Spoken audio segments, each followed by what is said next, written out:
ಶಿಡ್ಲಘಟ್ಟ ತಾಲೂಕಿನ ಜಂಗಮಕೋಟೆ ಹೋಬಳಿಯ 13 ಗ್ರಾಮಗಳ ಕೃಷಿ ಭೂಮಿಯನ್ನು ಕೆಐಎಡಿಬಿ ಮೂಲಕ ಭೂಸ್ವಾಧೀನ ಪಡಿಸಿಕೊಳ್ಳುವುದನ್ನು ವಿರೋಧಿಸಿ ಕರ್ನಾಟಕ ರಾಷ್ಟ್ರ ಸಮಿತಿ ಹಾಗೂ ಹಸಿರು ಸೇನೆ ರೈತ ಸಂಘದ ವತಿಯಿಂದ ಆಗಸ್ಟ್ 17ರಂದು ಬೃಹತ್ ಬೈಕ್ ಜಾಥಾ ಹಮ್ಮಿಕೊಳ್ಳಲಾಗಿದೆ. ನಂತರ ಕೆಆರ್ಎಸ್ ತಾಲೂಕು ಅಧ್ಯಕ್ಷರಾದ ಹರಿನಾಥ್ ರೆಡ್ಡಿ ಮಾತನಾಡಿ, ಜಂಗಮಕೋಟೆ ಹೋಬಳಿಯ 13 ಗ್ರಾಮಗಳ ಸುಮಾರು 2823 ಎಕರೆ ಫಲವತ್ತಾದ ಕೃಷಿ ಭೂಮಿಯನ್ನು ಭೂಸ್ವಾಧೀನ ಪಡಿಸಿಕೊಳ್ಳುವ ಕ್ರಮವನ್ನು ವಿರೋಧಿಸಿ ಹೋರಾಟ ನಡೆಸಲಾಗುತ್ತಿದೆ ಎಂದರು. ಜಂಗಮಕೋಟೆ ಸುಮಾರು 13 ಅಡಿಗಳು ಏನು ಸರ್ಕಾರ ಸ್ವಾಧೀನ ಪಡಿಸ್ಕೊಂತ ಸುಮಾರು 2823 ಎಕರೆ ರೈತರಿಗೆ ಅದರ ವಿಚಾರವಾಗಿ ನ್ಯಾಯ ಸಿಗಬೇಕು, ರೈತರಿಗೆ ಹಂಗೆ ಜಮೀನು ಅವ್ರಿಗೆ ಉಳಿಕೆ ಆಗಬೇಕು ಅನ್ನೋ ಉದ್ದೇಶದಿಂದ ಅವರು ಸುಮಾರು 157 ದಿನದಿಂದ ನಮ್ಮ DC ಕಚೇರಿ ಮುಂದೆನೆ ತಮ್ಮ ಹಸುಗಳು ದನಗಳೆಲ್ಲ ಅಲ್ಲೇ ಕಟ್ಟಾಕಿ ಸಗಣಿ ಎಲ್ಲ ಎತ್ತಿ ಮತ್ತೆ ಅಲ್ಲೇ ಅವರು ಒಂದೊಂದು ಕುಟುಂಬದವರು 4-5 ಜನ ಅಲ್ಲಿ ಸೇರ್ಕೊಂಡ್ಬಿಟ್ಟು ಸುಮಾರು 157 ದಿನಗಳಿಂದ ಅಲ್ಲೇ ಜೀವನ ಮಾಡಿಕೊಂಡು ಅಡುಗೆ ಮಾಡಿಕೊಂಡು ದೊಡ್ಡದಾಗಿ ಹೋರಾಟ ಮಾಡ್ತಾ ಇದ್ದಾರೆ. ಇದೇ ವಿಚಾರವಾಗಿ ನಾವು ಕಳೆದ 7ನೇ ತಿಂಗಳು 23ನೇ ತಾರೀಕು ಸೋಮವಾರ ನಮ್ಮ KRS ಪಕ್ಷದಿಂದ ಗೌರವಾಧ್ಯಕ್ಷರಾದಂಥ ರವಿಕೃಷ್ಣ ರೆಡ್ಡಿ ಅವರ ನೇತೃತ್ವದಲ್ಲಿ ಒಂದು ಕಾರ್ಯಕ್ರಮನ ಮಾಡಿದ್ದೀವಿ.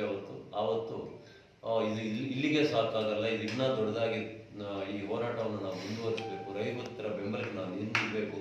ನಾವು ಅದಕ್ಕೆ ಮುಂಚೆ ಬಿಡದಿಯಲ್ಲಿ ಮತ್ತೆ ಆನೇಕಲ್ ತಾಲೂಕಿನಲ್ಲಿ ಒಂದು ಇದೇ ರೀತಿ ಭೂಸ್ವಾಧೀನ ಸರ್ಕಾರದಿಂದ ಏನು ಮೋಸ ಆಗ್ತಾ ಇದೆ ಅದರ ವಿಚಾರವಾಗಿ ಅನೇಕ ಹೋರಾಟಗಳು ಮತ್ತು ಬೈಕ್ ಜಾಥಾ ಮಾಡಿದ್ದೀವಿ. ಅದು ಯಶಸ್ವಿಯಾಗಿದೆ. ಅದೇ ರೀತಿಯಲ್ಲಿ ಕೂಡ ಜಂಗಮಕೋಟೆ ಏನು 13 ಹಳ್ಳಿಗಳಲ್ಲಿ ಏನು ಭೂಸ್ವಾಧೀನ ಆಗ್ತಾ ಇದೆ, ಆ ಸರ್ಕಾರದ ವಿರುದ್ಧ ರೈತರ ಪರವಾಗಿ ನಾವು ನಿಂತೀವಿ ಅಂತ ಹೇಳ್ಬಿಟ್ಟು ಅವತ್ತು ಮಾತು ಕೊಟ್ಬಿಟ್ಟು 17/8/2026 ಬರುವ ಸೋಮವಾರಕ್ಕೆ ನಿಗದಿ ಮಾಡಿದ್ದಾರೆ. ಅದಕ್ಕೆ ನಮ್ಮ ಗುಡಿಬಂಡೆ ಒಂದು ಘಟಕದಿಂದ ಗುಡಿಬಂಡೆ ತಾಲೂಕಿನಿಂದ ಮತ್ತೆ ಹಸಿರು ಸೇನೆ ರೈತ ಸಂಘದ ತಾಲೂಕು ಅಧ್ಯಕ್ಷರಾದ ಸೋಮಶೇಖರ್ ರೆಡ್ಡಿ ಮಾತನಾಡಿ, ಗುಡಿಬಂಡೆಯಿಂದ 600ರಿಂದ 700 ದ್ವಿಚಕ್ರ ವಾಹನಗಳಲ್ಲಿ ರೈತರು ಜಾಥಾದಲ್ಲಿ ಭಾಗವಹಿಸಲಿದ್ದಾರೆ ಎಂದರು.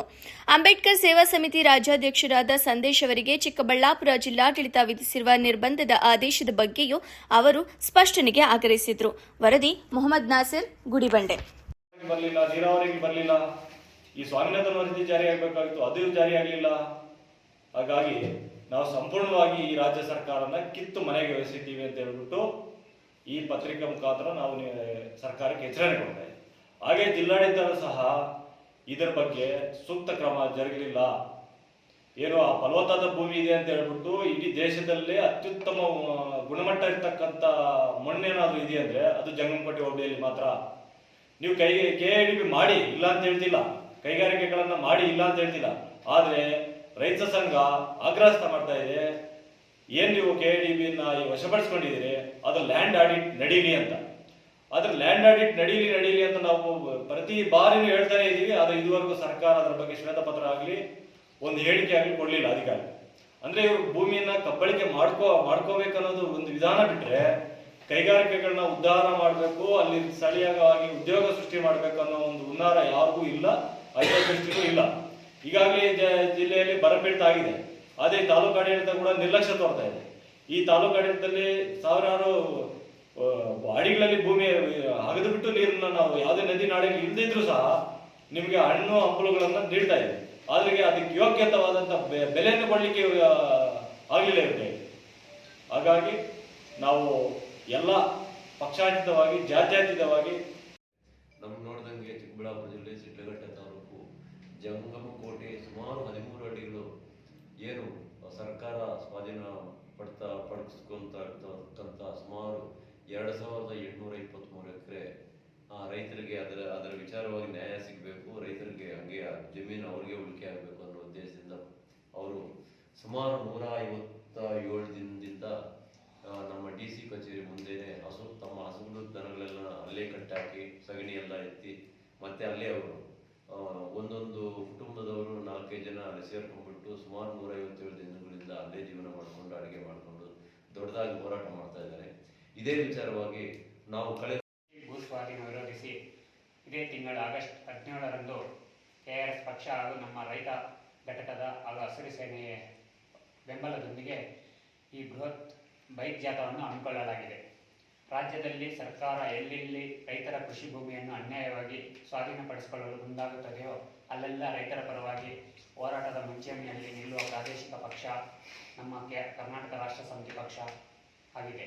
ಅದರಂತೆ ಚಿಕ್ಕಬಳ್ಳಾಪುರ ಜಿಲ್ಲೆಯ ಶಿಡ್ಲಘಟ್ಟದಲ್ಲಿ ಸ್ವಾಧೀನಪಡಿಸಿಕೊಳ್ಳಲು ಮುಂದಾಗುತ್ತದೆಯೋ ಅಲ್ಲೆಲ್ಲ ರೈತರ ಪರವಾಗಿ ಹೋರಾಟದ ಮುಂಚೂಣಿಯಲ್ಲಿ ನಿಲ್ಲುವ ಪ್ರಾದೇಶಿಕ ಪಕ್ಷ ನಮ್ಮ ಕರ್ನಾಟಕ ರಾಷ್ಟ್ರ ಸಮಿತಿ ಪಕ್ಷ ಆಗಿದೆ. ಅದರಂತೆ ಚಿಕ್ಕಬಳ್ಳಾಪುರ ಜಿಲ್ಲೆಯ ಶಿಡ್ಲಘಟ್ಟ ತಾಲೂಕಿನ ಜಂಗಮಕೋಟೆ ಹೋಬಳಿಯ 13 ಹಳ್ಳಿಗಳ 2823 ಎಕರೆ ಫಲವತ್ತಾದ ಕೃಷಿ ಭೂಮಿಯನ್ನು KIADB ಮೂಲಕ ಭೂ ಸ್ವಾಧೀನ ಪಡಿಸಿಕೊಳ್ಳುವುದನ್ನು ವಿರೋಧಿಸಿ ಆಗಸ್ಟ್ 17, 2026ರಂದು ಕರ್ನಾಟಕ ರಾಷ್ಟ್ರ ಸಮಿತಿ ಪಕ್ಷದ ವತಿಯಿಂದ ಕೃಷಿ